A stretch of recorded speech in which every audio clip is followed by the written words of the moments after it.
Hey everyone, welcome back to the Nerd Dressage channel. Today I wanted to talk to you a little bit about the farm itself. So I guess what I'm going to show you is some videos from the night routine that I do. Usually once I get home from work I do a couple more chores in the barn, and I put shavings in, I put hay in, and usually my mom helps me do water. And then we bring the horses in and feed the outdoor guys. So what I'm going to do is show you some clips of that, and then we'll sit down and talk a little bit about the farm itself. So let's get to work.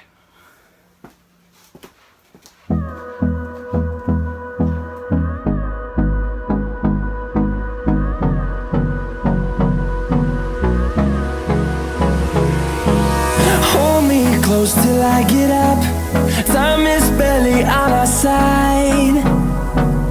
I don't wanna waste what's left. The storms we chase are leading us, and love is all we'll ever trust. Yeah, no, I don't wanna waste what's left. And on we'll go, through the wastelands, through the highways, till my shadow turns to sun rays. And on we'll go, through the wastelands, through the highways, and on we'll go.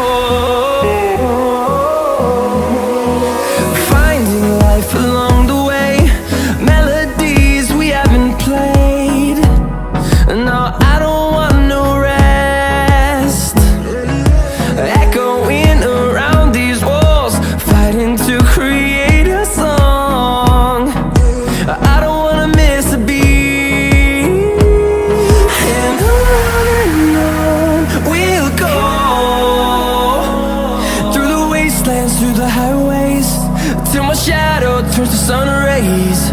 And on we'll go, through the wastelands, through the highways, and on we'll go.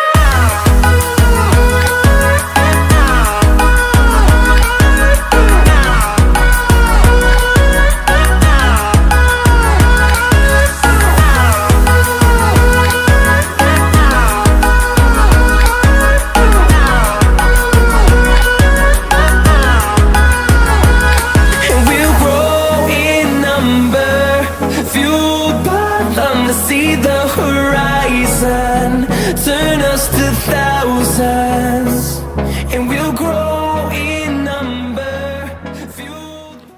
So we've been here at the farm for just over a year.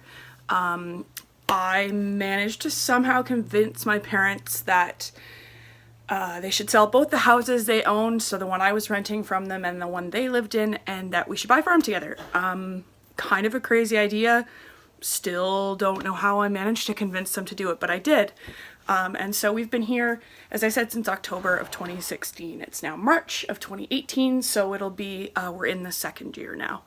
If I had to do it all over again, definitely wouldn't move into a farm right before winter, because it is really, really tough to establish what you want to do and how you want things to work as winter sets in. So that is a real challenge. So yeah, we called the farm Jamesview, and I'll probably do a video about why it's called that in the coming months, because it is really important to me as well as my family.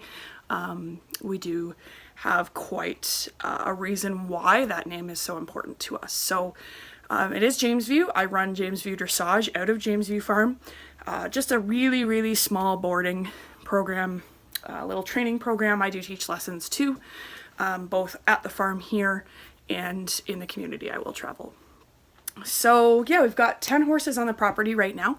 3 are mine, 1 is for sale, and I think I mentioned it yesterday, he'll be going off to his new home as of April 1st. He is actually being purchased by a boarder of mine, who has her retired Arabian show horse here. I actually took lessons on him as a kid, which is really cool, so it's neat to have that horse here. But yeah, they'll be going home in April to her property for the summer. She just likes having the stall for the one in the winter. And when I bought the appendix gelding last summer, she fell in love with him. And so that's where he's going, which is awesome. I couldn't be happier for the horse. He really, really deserves his person. That's the kind of horse he is. So I have my 2 thoroughbred mares. One is 13, one is 18. And then I have a training horse here who's a just 6 off-track thoroughbred. So he's really exciting. Hoping to be able to share his journey of becoming a dressage horse with you guys. Other horses we have here, we have a few retirees. I have my coach's retired 3rd level Dutch Warmblood. He's in the barn. He lives inside at night. So does the old Arabian show horse. He's actually younger than the Dutch Warmblood. He lives inside as well. There's a thoroughbred that lives in that actually belongs to a girl that lives actually just down the road, so she's really close. But everybody here is pretty much dressage with the exception of the show Arab and one of the other boarders who's a natural horsemanship person, and the horse came here on a bit of a rehab. We've had a couple rehab horses come in. Usually they come in either needing weight or extremely overweight, and we have to put them on the right diet. One thing I really pride myself in is having a really good feeding program. And that's something we can talk about in another video. But yeah, I'm really, really proud of it. Really, really proud of the condition my horses are in, and my boarders are too. So yeah, that's a little bit about the horses we have here. We have a 4-stall barn with another kit for a 5th stall to be built hopefully this summer. 2 really, really large stalls, so they're about 14 by 14 feet. One is currently out of commission due to some water issues, and the other, Riley, the old Dutch Warmblood, lives in. The other 2 stalls are 11 by 12, a little bit smaller, but still super comfortable. It's not the fanciest facility in the world, and when we moved in, it needed a lot of work. It still does, but it's a work in progress. We've been here a year. There's only so much you can do, and there's only so much money. That's the problem. So we built a couple paddocks. There was an arena here. It was just grass, and it was super hilly and super dangerous. So this past spring, I was really, really fortunate to be able to have a landscaping company come in, level the footing as best we could while still leaving the natural drainage, and put down an actual sand base. And it works great. It's just right now a bit of an ice rink because of the winter we've had. We've had some thaws, and then we've had some refreezes, some freezing rain, some rain, and unfortunately it's a bit of an Olympic skating rink right now. We have a big pasture up that way too behind the arena that we rotate in the summer, which is really cool. All in all, we have 50 acres. A lot of that 50 acres is forest, and it's absolutely beautiful. Lots of trails. You can go all over the place, and we're on a pretty quiet country road you can hack onto. So we do a lot of hacking. And honestly, in the summer, I love nothing better than just hopping on my old red horse, the one we're going to be breeding. She's such a good hack horse, and we just go out and we ride. So yeah, we're pretty close to a bunch of show venues too. There's like a dust bunny flying around here.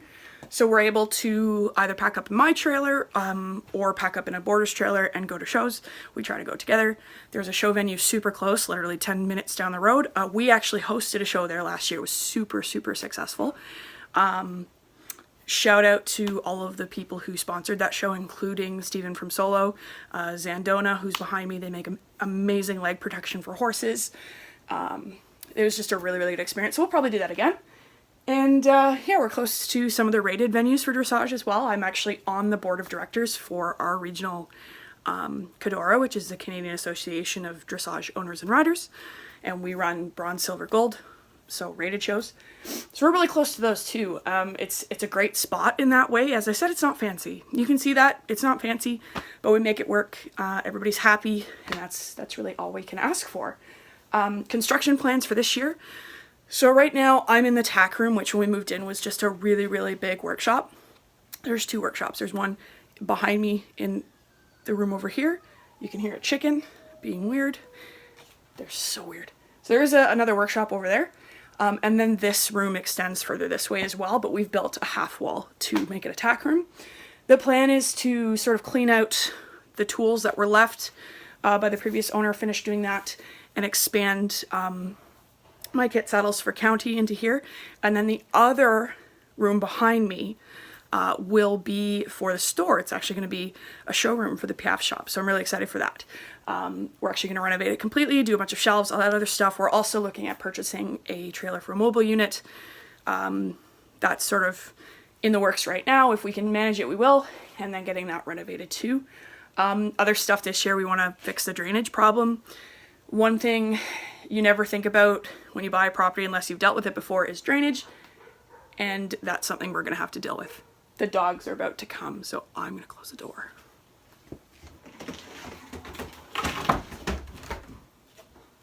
There. We have 3 dogs, 2 golden doodles and a golden, and they never shut up. They do a lot of barking. Yeah, so that's basically it about the farm. In the morning, right now, I get up at about 5:45 to go to work. So I will do feed and turnout, and I'll do the stalls. I'll just muck. I don't do anything else until when I get home, especially now that we have a bit more daylight. I come home, and that's what you just saw is what I do at the end of the day. I'll put shavings in if required. I always put lots of hay in the stalls, do water. My mom usually helps me there. That's her favorite job. And then prepare grain for the next morning so that whoever's working, whether it be me or one of my staff, is able to do that. I do have some weekend staff, which is really sweet. I'll introduce you to one tomorrow who happens to also be my best friend, has her retired standardbred here. And yeah, we're gonna do some work with one of the standardbreds to try and find him a free lease for a lesson program, which is really exciting. So yeah, I usually have weekends off in the morning. I do night turn-in. It's just crazy to get people to drive out here to do that, so I do it. I don't really have much of a social life outside of horses and horse people, so it works out.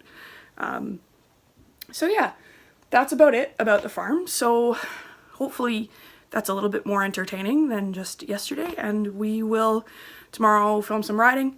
Not in the ring, we're going to go up the hill to where it's slightly thawed out and film a beginner rider on one of these standardbreds so people can see how good he is.